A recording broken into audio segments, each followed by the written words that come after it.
الحمد لله رب العالمين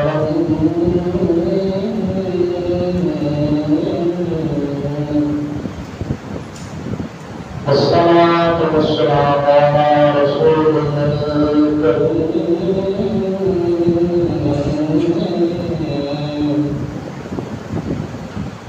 وعلى آله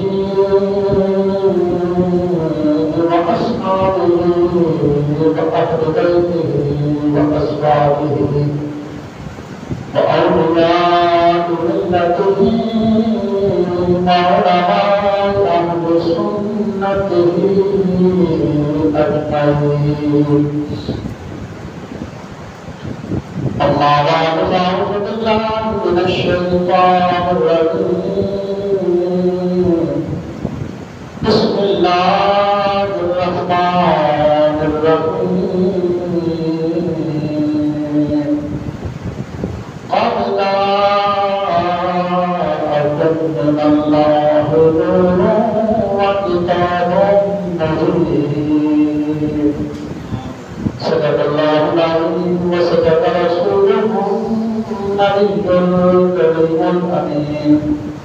قال الله تبارك وتعالى في شان محبوبه مخبرا وعادلا: إن الله وملائكته يصلون على النبي يا أيها الذين آمنوا صلوا عليه وسلموا تسليما.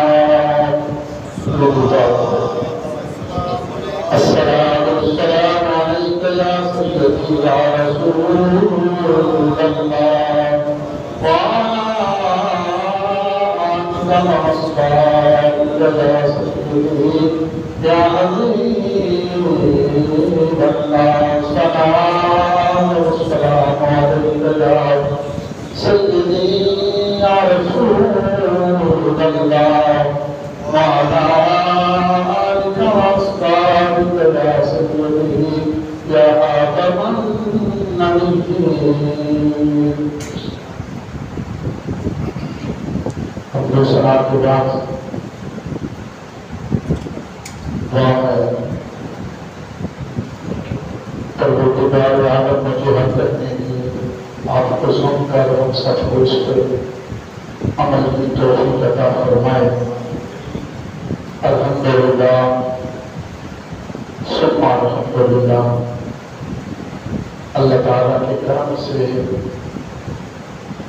جمعہ المبارک کی نماز ادا کرنے کی سعادت نصیب ہو رہی ہے.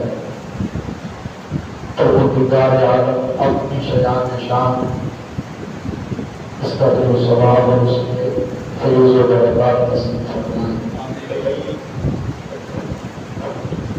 الحمدللہ 12 ربیع الاول شریف کے اور مصور لمحات قبولیت بڑے لمحات پریشان و شوقت کے ساتھ تشریف لائے اور پھر اہل ایمان کی اہل اسلام کی درود و سلام کی صداؤں میں رخصت ہوئے. تمام مسلمانوں نے اہل اسلام نے علماء رسول نے اللہ کے حضور سے شکر ادا کیا اور حضور کی غلامی پر اظہار تشکر ادا کرتے ہوئے دل کھول کر حضور کی ولادت کے باسعادت پر اپنی عقیدتوں محبتوں کے نذرانے اور خراج پیش کیے. علماء کرام کی زبان سے آپ نے حضور کی عظمت و شان کے بارے میں سنا، سن رہے ہیں، سنتے ہیں، سنتے آ رہے ہیں. اللہ تعالیٰ نے حضور کو بڑے کمالات سے بڑی شانوں سے نوازا ہے.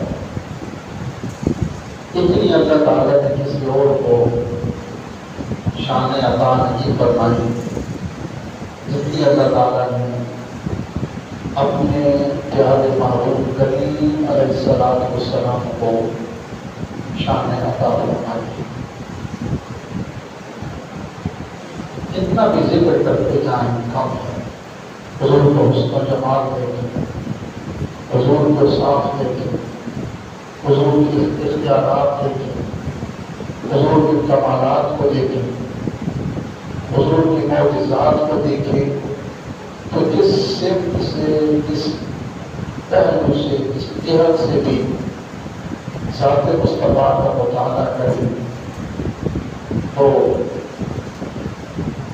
ہر طرف سے مکمل اور کامل اور اکمل نظر آتی ہے۔ زندگی گزر گئی حضور کی عظمت و شان کی گفتگو کرتے ہوئے، جیسے وہ لکھتے ہیں نا شاعر کی زندگیاں ختم ہوئیں اور قلم ٹوٹ گئے، تیرے مصاب کا ایک بات بھی پورا نہ ہوا۔ انسانی زندگی دیکھیں، جیسے ہم علماء سے آپ نے سنا تھا، حضور صلی اللہ تعالیٰ علیہ وسلم کی جو اللہ نے حضور کو عقل عطا فرمائی، عقل اور جو انسانوں کو عطا فرمائی، اس کی مثال علماء دیتی ہیں کہ جیسے پورا ریگستان ہو، دنیا کا ریگستان، کتنا بڑا ریگستان دنیا میں پڑا ہے، اور ایک طرف پورے ریگستان کی ایک طرف ریت کا ایک ذرہ ہو تو مقابلے میں پورا ریگستان ہو، تو سارا ریگستان کتنا ہے، اس سے زیادہ اللہ تعالیٰ نے حضور کو عقل عطا فرمائی، اور جتنا ریت کا ایک ذرہ ہے اس سے کم اللہ تعالیٰ نے پوری نسل انسانی کو عقل عطا فرمائی۔ اس کا اندازہ لگا لیں کہ کیا ہم حضور کی عظمت و شان کو بیان کر سکتے ہیں؟ یہ عقل انسانی بیان کر سکتی ہے؟ یہ ذات مصطفیٰ اس میں سما سکتی ہے؟ عقل تو بڑی چیز ہے۔ اب دیکھیں نا، آج سائنس کہاں پہنچ گئی؟ ترقی یافتہ دور ہے، سائنس کا دور ہے، ایک دوڑ لگی ہے، انسان ترقی کی منزلیں طے کرتا جا رہا ہے، آگے سے آگے بڑھ رہا ہے، یہاں تک انسان چاند تک پہنچ رہا ہے، زمین کی گہرائیوں تک پہنچ رہا ہے۔ لیکن یاد رکھیں کہ جہاں پر اس سائنس کی انتہا ہوتی ہے، وہاں سے مقام مصطفیٰ اور شان مصطفیٰ کا آغاز ہوتا ہے۔ شان مصطفیٰ اور مقام مصطفیٰ ایک بڑی بات ہے نا، مقام ولایت کا آغاز وہاں سے ہوتا ہے جہاں پر یہ دنیا کی سائنس ختم ہوتی ہے۔ اب تو دیکھیں، اگر انسان کہتا ہے کہ جو ایڈوانس ہے، جو کتابیں اس نے پڑھ لی، جو جماعتیں اس نے پڑھ لی، تو وہ کہتا ہے کہ دنیا ترقی کر رہی ہے، تم اسلام کی بات کرتے ہو، مذہب کی بات کرتے ہو۔ اسلام کہتا ہے عورت گھر میں رہے، پردے میں، مردوں سے لگتا رہے، فیلڈ میں نہ آئے، میدان عمل کی عورت نہ آئے، عورت کی آواز 11واں تک نہیں جاننی چاہیے۔ مذہب یہ کہتا ہے، لیکن آج کا ترقی یافتہ انسان جس نے چند کتابیں پڑھ لی تو وہ کہتا ہے کہ نہیں، یہ دور ایسا گزر رہا ہے سائنس کا کہ عورت کو مرد کے بدلے مقابلے کھڑا ہونا پڑے گا۔ جب قرآن کہتا ہے کہ الرجال قوامون علی النساء، اللہ فرماتا ہے ہم نے مردوں کو عورتوں پر فضیلت عطا کی، مردوں کے حقوق زیادہ ہیں عورتوں کے کم، اور آج انصافی حقوق کی بات ہوتی ہے۔ آپ کہتے ہیں آج کا چند جماعتیں یا کلاسیں پڑھنے والا انسان کہتا ہے چھوڑو جی مذہب کو، چھوڑو قرآن کو، دنیا کہاں پہنچ چکی ہے، سائنس کہاں پہنچ چکی ہے۔ دوسری مستشرقین کی، اہل مغرب کی عورتوں کو دیکھو کہ وہ جہاز اڑاتی پھر رہی ہیں، سائنس کی دنیا میں وہ سب سے آگے دوڑ رہی ہیں۔ تو کبھی تک عورت کو ایک پنجرے میں بند رکھنا چاہتے ہیں، بات یہ نہیں ہے، انہوں نے پڑھا ہی نہیں۔ کتنی سائنس ترقی کر رہے ہیں، کتنی موبائل آپ کے ہاتھ میں ہے، پوری دنیا آپ کے ہاتھ کے ٹی پر ہے، پوری دنیا ایک لمحے کے اندر آپ پوری دنیا گھوم رہے ہیں، لمحے کے اندر کتنی ترقی ہے۔ حضور کا انتخاب نہیں مانتے کہ حضور یہاں سے سن سکتے ہیں، کبھی زندگی میں کسی موبائل پر بھی اعتراض کیا، کسی نے کیا موبائل پر اعتراض؟ راستے میں پہاڑ ہیں، نشیب و فراز ہیں، ہوائیں ہیں، طوفان ہے، سب کچھ ہے، لیکن جہاں سے کال کریں امریکہ، دنیا کے دوسرے کونے پر، تو ایک لمحے سے پہلے اسی موبائل میں ہی کال جائے گا۔ ابھی کسی نے کہا کہ یہ کیسے ہو سکتا ہے؟ سوئی اڑ گئی مقام مصطفیٰ پر، حضور کی بات آتی ہے تو پھر انسان اڑ جاتا ہے۔ معراج شریف کی بات آئی تو باپ میں ہوا، ملاد کی بات آئی تو یہ بدعت ہو گیا۔ ہر جب بھی حضور کی بات آتی ہے انسان اڑ جاتا ہے کہ تم سے مصطفیٰ کے علاوہ اور کچھ نہیں۔ کبھی سائنس پہ بات کی ہے، سائنس کی بات کی ہے، شیطان کو اللہ نے اتنی قوت دی ہے وہ تمہارے دلوں میں اٹھنے والے خیالات کو بھی پڑھ سکتا ہے، پڑھ سکتا ہے۔ نماز شروع کرتے ہیں وسوسے ڈالتا ہے شیطان دل میں، اس کو پتہ ہوتا ہے کہ اس کے دوست کون ہے، اس کی مصروفیات کون ہے، یہ کس کو چاہتا ہے، اس کی پسند کیا ہے، سارے خیالات گزرتے چلے جائیں گے اور نماز کی طرف کوئی دھیان۔ تو دلوں میں پیدا ہونے والے خیالات کو اگر شیطان سمجھ سکتا ہے، جو اللہ کا دشمن ہے، جس پہ اللہ کی لعنت ہے، جس پہ اللہ نے جنت سے ہمیشہ کے لیے نکال دیا، اس کی اگر قوت و طاقت کا یہ عالم ہے تو مقام مصطفیٰ اور ذات مصطفیٰ جو اللہ کا محبوب ہے، اللہ کا پیارا ہے، اس کے مقام کا عالم کیا ہوگا؟ کبھی کسی نے شیطان کو اعتراض کیا ہے؟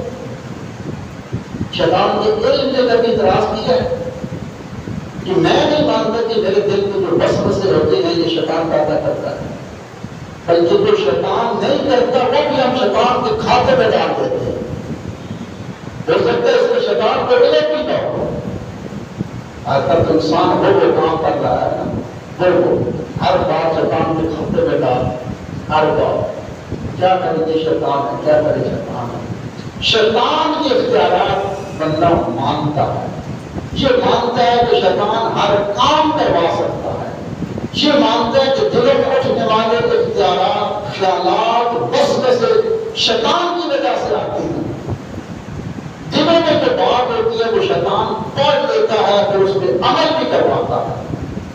انسانی سوچ کو، فکر کو تبدیل بھی کر سکتا ہے۔ کبھی کسی نے اعتراض کیا ہے شیطان کو؟ لیکن جب حضور کے بارے میں آئے تو رسول یاد ہے ہر چیز یاد رکھیے، جہاں پہ یہ سائنس ہے، آج کی ترقی ہے، جدت ہے، دنیا کی دوڑ ہے، یاد رکھیے یہ ساری جہاں پہ ختم ہوتی ہے۔ حضور کی شان کو بڑی دور کی بات ہے، مقام ولایت کا آغاز اس سے آگے ہو رہا ہے۔ حضور کی حدیث سے بات ہے، دیکھیے آج کی سائنس ہے، پانی میں دوربین کی مدد سے چھوٹے چھوٹے ذرات کو دیکھ لیتی ہے، سائنس دیکھ سکتی ہے، چھوٹے سے چھوٹے ذرات کو سائنس دوربین کی مدد سے دیکھ رہی ہے۔ حتیٰ کہ یہاں تک اب تو سمندر کے نیچے بھی مخلوق کا بات ہے، مچھلیاں ہیں، سب کچھ ہے، مخلوق اللہ کے سمندر کے نیچے آباد ہے۔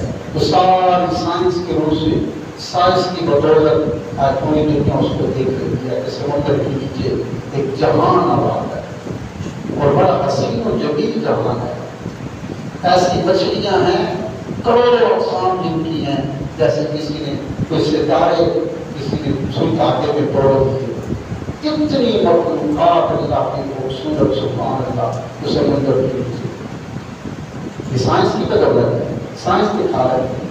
تو سائنس پانی میں دوربین کی مدد سے چھوٹے چھوٹے ذرات دکھا سکتی ہے دوربین کی مدد سے. سبحان اللہ.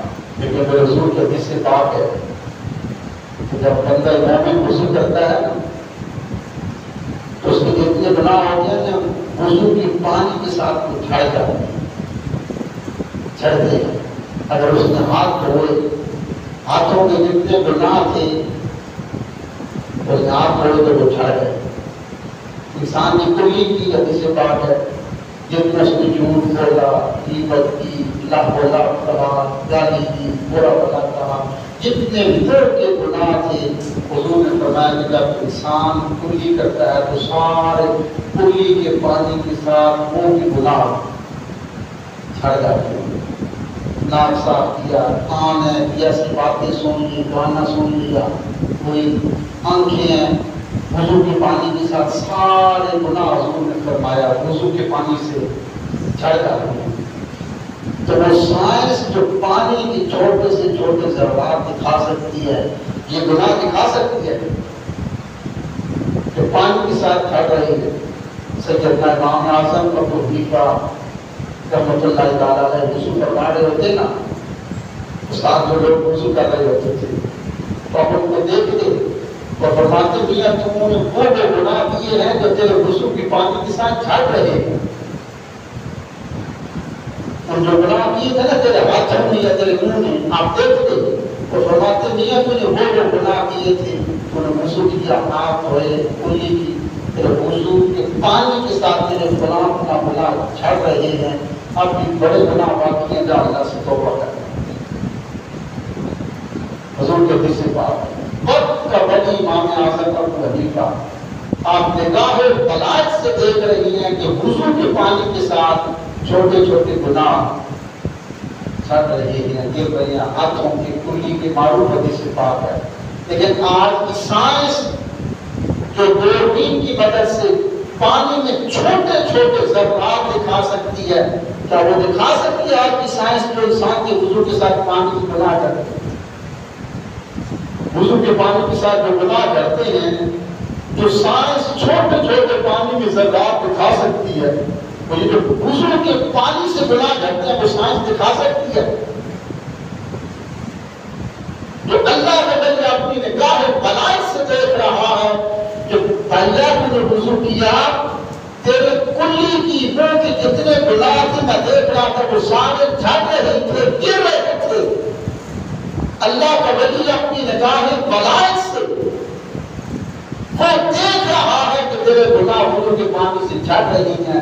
جو آج کی وہ سائنس جو چاند پہ پہنچ چکی ہے، دوربین کی مدد سے پانی کے چھوٹے چھوٹے ذرات دکھا سکتی ہے، لیکن وضو کے پانی سے جو گناہ جھڑتے ہیں وہ نہیں دکھا سکتی. تو ثابت ہوا کہ جہاں پہ سائنس ختم ہوتی ہے وہاں سے مقام ولایت کا حال ہوتا ہے.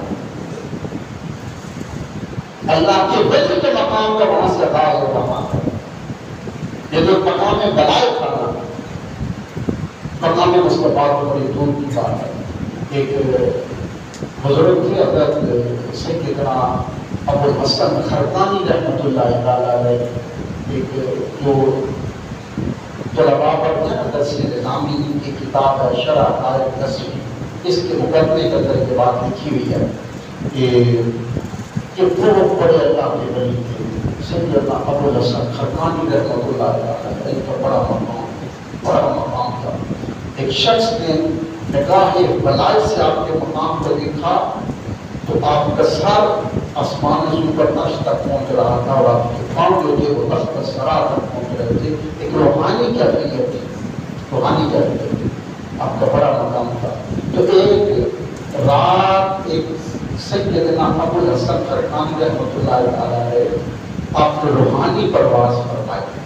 شرح عقائد نسوی کے مقدمے میں یہ درجہ بات روحانی پرواز فرمائی. اور آپ فرماتے ہیں کہ میں 70,000 عرش عبور کر دیا. چھوٹے چھوٹے عرش ہیں، آسمانوں سے سدرۃ المنتہا سے پر پھر اللہ کا عرش آسمان ہے۔ تو وہ کہتے ہیں کہ میں 70,000 عرش حالت خواب میں عالم روحانیت میں مضمون کر دیا۔ تو مجھے آواز آئی کہ کس طرف جا رہے ہو؟ ابوالحسن ختانی کہاں تک پہنچنا چاہتے ہو؟ تو میں نے کہا کہ یا اللہ کریم، معراج کی رات جس عرش پر تیرے محبوب کے قدم آئے تھے اس تک پہنچنا چاہتا ہوں۔ آواز آئی کہ ابوالحسن ختانی اب ہزاروں نہیں کروڑوں ایسے آگ کے دریا ہیں جن کو تم نے عبور کرنا ہوگا۔ تمہارا فہم و گمان بھی وہاں نہیں پہنچ سکتا کہ جہاں پر معراج کی رات میرے محبوب کے قدم آئے، پر جاؤ ورنہ تباہ ہو جاؤ۔ حضور کا بڑا مقام ہے، میرے حضور کی بڑی شان ہے۔ اب جیسے آپ نے سنا نا جہاں کے مقام ہے، جہاں پر سائنس کی انتہا ہوتی ہے وہاں سے مقام بلائی کا آغاز ہوتا ہے۔ میں پھر دوبارہ جو ابھی آئے ہیں نئی بات سنا، آج کل بڑے جدید بازاروں میں لوگ ہیں، پینٹ شرٹ پہنی، دو کتابیں اٹھا لی، 4 لفظ انگریزی کے یاد کر لیجیے، تو بس سب سے ہمارا بڑا پن ہمارا کیا ہے، ہم نے انگریزی بولی اور یہ سوچتے بھی نہیں کہ ہم غلامی کی اس دلدل میں گر چکے ہیں تو ظالم دشمن نے ہم سے ہماری زبان بھی چھین لی، ہماری زبان کا اس نے ہم سے چھین لی ہے۔ ہم اردو بولتے بھی شرم آتی ہے، اپنی زبان ہے اردو، شرم آتی ہے بولتے ہوئے۔ اور جو شخص 2 انگلش کے لفظ بولتے نا، آنکھیں پھاڑ کے دیکھتے ہیں، اتنا بڑا انسان انگلش بول رہا ہے، عام زبان ہے۔ جہاں پہ لوگ آتے ہیں سابق پڑا ہے کیا کرتے ہینڈ واش کرنے آتا ہے، مر پر ہینڈ واش تو ہاتھ دھو، ایسے کسی کو چھوڑنا پڑتا ہے، جہاں پہ مجھے ہینڈ واش کرنا ہے۔ ہر بات میں اپنے بچوں کو چھوٹی چھوٹی بات میں انگلش سکھائیں گے، اردو بولتے بھی شرم آتی ہے۔ کبھی یہ سوچا ہے کہ ہم کہاں غلامی کی دلدل میں گر گئے، اس میں ہماری زبان بھی چھین لی ہے ہم سے۔ لباس تو دور کی بات ہے نا، اب تو ماشاءاللہ پینٹ شرٹ آ رہی ہے، وہ کٹنے سے پھٹی ہے، اس کی لیرے ہی لیرے ہیں، ایک فقیر بنا کر دنیا کے انسان کو دے، ہمیں فخر ہے اس پہ۔ اور چند دن میں دیکھیں کیا پہنیں گے سارے لوگ یہاں پر، اس سے بڑی غلامی کیا ہے؟ تو یہ بات اس لیے بتا رہا ہوں کہ جس نے پینٹ شرٹ پہنی 2-4 کتابیں پڑھ لی تو میں کہتا ہوں ICSS کے ایگزام پاس کرنے والے بڑے بڑے جو ہے وہ کوئی DC بنا ہے، کوئی بڑے بڑے لیبر پلیٹ بنے ہیں، اگر CSS کر کے بھی حرام کھائیں تو ان سے انتر مزدور بہتر ہے جو حلال کما کر بچوں کو کھلاتا ہے۔ میں سب کہتے ہیں یہ جو ڈگریاں ہیں نا، یہ نیٹ کے BA MA بڑی بڑی PhD تک ڈگریاں، یہ ڈگریاں نہیں ہیں، ہمارے پاس رسیدیں ہیں، اتنے ہم نے خرچے کیے، اتنا پڑھ کے بھی جو اتنی تعلیم انسان کو انسان نہ بنا سکے، اس تعلیم کو کیا کرے، اس سے جو جاہل بہتر ہے انسان۔ یہ بات میں اس لیے ہم نے گفتگو کر رہے تھے کہ آج 2-4 اس نے کلاسیں پڑھ لی، انگریزی بول لی تو آ گیا، انگلش میں لفظ کو پوچھ لیے، نہیں جی سائنس کا تو بڑا مقام ہے، سائنس کہاں پہنچ چکی ہے۔ اب آپ ابھی تک وہ پچھلے زمانے میں ہیں کہ مذہب کی بات کرتے ہیں، عورت گھر میں رہے مرد باہر رہے، مذہب کی بات کرتے ہیں۔ اب تو عورت مرد کے مقابلے میں کھڑی ہے، حقوق مانگتی ہے، عورت کو باہر نکلنا چاہیے۔ اہل یورپ کی مطلب کی عورتوں کو دیکھیں گال اڑا کے پھر دیتی ہیں، ہماری عورتیں ابھی تک پردہ کر کے گھر میں بیٹھی ہیں، کیا جواب ہے؟ ابھی آپ درباروں پہ جاتے ہیں، فقیروں پہ جاتے ہیں، تو میں نے بھی سنایا کہ جہاں پر سائنس کی انتہا ہوتی ہے نا، دنیا کی سائنس کی، وہاں سے اللہ کے ولی کے مقام کا خواب ہو رہا ہے۔ میں نے ابھی بھی تمہیں بات بتائی کہ پھر سنیں آپ کی یہ کام آئے گی، کسی بڑے لیکچر دینے والے، کسی بڑے پروفیسر یا مفتی سامنے کھڑا ہو کر بات سنا دینا، جو سائنس کا بڑا بڑا لیکچر دیتے ہیں، آج کی سائنس کہاں تک پہنچی کے بعد میں نے سنائی ٹپس ہوں گے آپ کے کام آئے گی۔ سائنس کی مدد سے پانی میں چھوٹے چھوٹے ذرات کو دیکھا جا سکتا ہے، دیکھا جا سکتا ہے۔ سمندر کی تہ تک نیچے تک سائنس پہنچ چکی ہے، یہ ساری مخلوقات کے تابع۔ دوربین کی مدد سے سائنس پانی میں چھوٹے چھوٹے ذرات کو دکھا سکتی ہے۔ پھر حضور نے فرمایا کہ جب بندہ مومن وضو کرتا ہے تو اس کے وضو کے پانی کے ساتھ اس کے گناہ جھڑتے ہیں، سائنس دکھا سکتی ہے۔ امام اعظم ابو حنیفہ تشریف فرما تھے، لوگ وضو کر رہے تھے، ایک شخص وضو کر رہا تھا، اس نے ہاتھ دھوئے، دیکھتے رہے، کہا میاں تو نے گناہ کیے تو تیرے ہاتھوں سے جھڑ رہے ہیں۔ بندے نے وضو کیا، کلی کی پانی پھینکا تو کہا میاں جو تم نے غیبت کی تھی نا، جھوٹ بولا تھا، اللہ بولا، بکواس کیے تھے، وہ سارے کلی کے پانی کے ساتھ میں دیکھ رہا ہوں جھڑ رہے ہیں، لیکن ابھی بھی گناہ باقی ہے، جا کے توبہ کر رہے ہیں۔ تو جو آج کی سائنس پانی میں چھوٹے چھوٹے ذرات دکھا سکتی ہے نا، تیری سائنس ہے، ہمارا جو قرآن ہے نا، تیری سائنس جو آج دکھا سکتی ہے نا پانی میں چھوٹے چھوٹے ذرات کو، وہ وضو کے پانی سے گرتے ہوئے گناہوں کو نہیں دکھا سکتی۔ تو تیری سائنس آج وضو کے پانی سے جھڑنے والے گناہوں کو نہیں نہ دکھا سکتی، اللہ کا ایک ولی اپنی نگاہ بلائت سے دیکھ سکتا ہے۔ یہاں پہ سائنس ختم ہوتی ہے، وہاں سے مقام بلائت کا آغاز ہو رہا ہے، وہاں سے آغاز ہوتا ہے۔ اتنی جلدی کی مرد کو بھی عورت کو بھی دی مساوی حقوق دے، قرآن کہتا ہے جاؤ کفارون علی النساء، اللہ کو حکم ہے، اللہ نے مردوں کو عورتوں کو فضیلت عطا کر دی، مرد عورت حقوق برابر ہو نہیں سکتے، نہ کبھی قرآن پڑھا نہ جو پیپر بھی آج میں آیا جب نماز کا وقت ہوا تھوڑا سا شٹر نیچے کیا، دو رکعتیں پڑھی، باقی کوئی نہیں پڑھی، تو فرض پڑے بات ہے، فرض دو کیوں پڑے گی؟ بس اللہ کے لیے ہے، جو سنت حضور کی اتباع ہے، اللہ سے ڈرتا ہوا تھا کہ فرض پڑھتے ہیں، اللہ نے صرف بتایا تھا کہ میرے فرض پڑھ لو، باقی نماز حضور کی سنت ہے، اتباع میں نہیں پڑھتی۔ جس رسول نے بتایا تھا فرض پڑھتے، اس رسول نے بتایا سنت سے نہیں پڑھتے، اس رسول کی ایک بات مانتے باقی چھوڑ دیتے، کون سا یہ دماغ کے ساتھ مزاج ہے؟ یا تو کہو میں تمہیں کی دو رکعتیں ہیں، پھر 14 کیوں کہتے ہو؟ لیکن آپ دکاندار ہے، دکان پہ ایک لڑکا آپ کے پاس کام کرتا ہے، وہ آیا 9 بجے آنے کا ٹائم تھا، 11 بجے آیا، 12 بجے بھاگ گیا، دوسرے دن گھنٹہ آیا، پھر بھاگ گیا، پھر آیا 1-2 گھنٹے، تم نے کہا بھائی کام کرنا ہے تو کر، یہ کون سا مزاج ہے؟ آنا تو پورے ٹائم آ نہیں تو نہ، یہ دماغ کے ساتھ مزاج ہے، پڑھ لیا تو پوری پڑھو، نہیں پڑھنی تو چھوڑ دو، کوئی نہ پڑھو، بالکل نہ پڑھو۔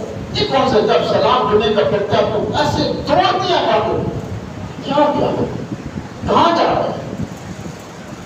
یاد رکھو علماء نے لے کر سنتیں اور نوافل، سنتیں اور نوافل یہ فرضوں کی حفاظت کرتی ہے۔ اگر آپ نے سنت نوافل چھوڑ دیے تو آہستہ آہستہ آپ کے فرض بھی چھوٹتے چلے جائیں۔ یہ سنت اور نوافل ایک حصار ہے، ایک محافظ ہے آپ کی فرضوں کے، اور قیامت کے دن حضور نے فرمایا جب فرض کم ہو جائیں گے تو سنت نوافل پڑھنے پہ ڈال کے کھاتا پورا کر دیا جائے گا۔ نفل پڑھنا ثواب ہے، نہ پڑھو تو گناہ نہیں، بھاگ کر چھوڑ دیے۔